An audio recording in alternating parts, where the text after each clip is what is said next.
আমরা তো মাটিতে কলমি শাক চাষ করি, কিন্তু মাটি ছাড়া বীজ ছাড়া কিভাবে কলমি শাক চাষ করবে দেখো। শুধুমাত্র জলে রেখে কলমি শাকের ডালগুলো থেকে কলমি শাকের কিন্তু শাক চাষ করা যায়।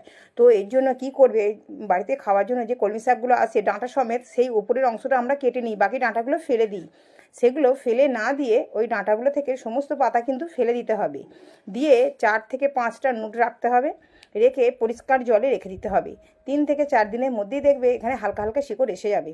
তারপর তোমরা যদি আরও বেশি এখান থেকে পাতা পেতে চাও তো আরও বেশি দিন রাখবে, এখান থেকে তুলে তুলে তোমরা খাবে, আবার নতুন করে পাতা বের হবে, কিচ্ছু করার দরকার নেই। এইভাবে কলমি শাক তোমরা অনায়াসেই মাটি ছাড়া, কোনো বীজ কিনতে হবে না, এই কলমি শাকের ডাঁটাগুলো ফেলে না দিয়ে তোমরা নতুন করে কলমি শাক চাষ করতে পারো।